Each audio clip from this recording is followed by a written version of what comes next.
নমস্কার বন্ধুরা, আজকের ভিডিওতে আমরা আলোচনা করব কন্যা রাশির মাসিক রাশিফল নিয়ে। এই অগাস্ট মাসে কন্যা রাশির জাতক জাতিকাদের জন্য কি রয়েছে সেটা জানুন আমাদের বিশেষ গ্রহভিত্তিক বিশ্লেষণ থেকে। চলুন একসাথে দেখে নিই এই মাসে কন্যা রাশির জন্য কি নতুন এবং গুরুত্বপূর্ণ বিষয় অপেক্ষা করছে।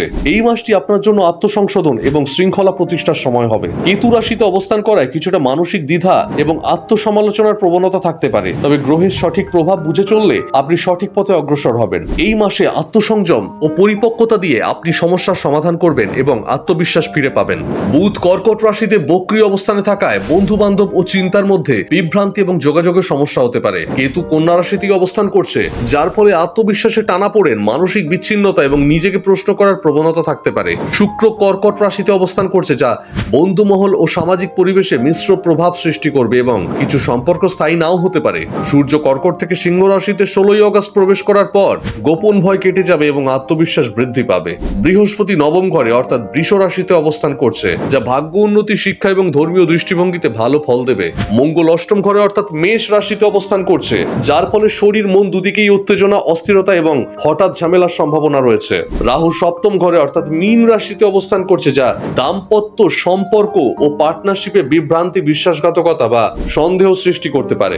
শনি বক্রী ষষ্ঠ ঘরে কুম্ভ রাশিতে অবস্থান করছে, যা শত্রু দমন ও পুরনো রোগ নিয়ন্ত্রণের সময়। কর্ম ও অর্থ, কর্মক্ষেত্রে চাপ বাড়বে, তবে আপনি বৃহস্পতির প্রভাবে জ্ঞান ও সহানুভূতির মাধ্যমে পরিস্থিতি সামাল দিতে পারবেন। চাকরির ক্ষেত্রে পদোন্নতি, চাকরির পরিবর্তন বা বড় দায়িত্ব পাওয়ার সম্ভাবনা রয়েছে।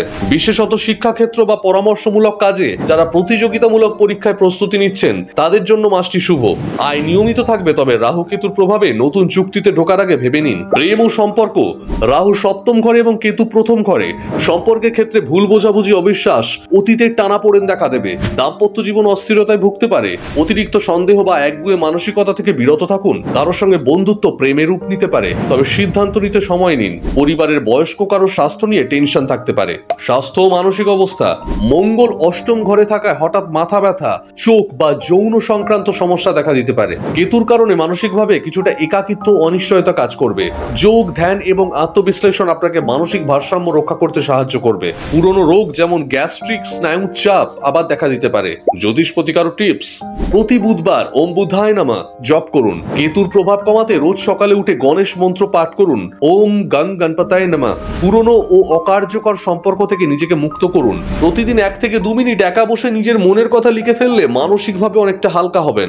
রাহু কেতুর শান্তির জন্য শনিবারে সরষের তেল ও কালো তিল দান করুন। এই মাসে আপনাকে আত্মসমালোচনার বদলে আত্মবিশ্বাস ফিরিয়ে আনতে হবে। নিজের ভেতরের শক্তিকে বুঝে সম্পর্কের মাঝে বোঝাপড়ার সুযোগ তৈরি করুন। নিজেকে ছোট করে দেখবেন না, তবেই অগাস্ট হবে উন্নতির মাস। ভিডিওটি ভালো লেগে থাকলে লাইক করুন, বন্ধুদের সঙ্গে শেয়ার করুন, আর জ্যোতিষ রিলেটেড এমন আরো ভিডিও পেতে সাবস্ক্রাইব করুন জ্যোতিষ ভবন ইন্ডিয়া চ্যানেলটি।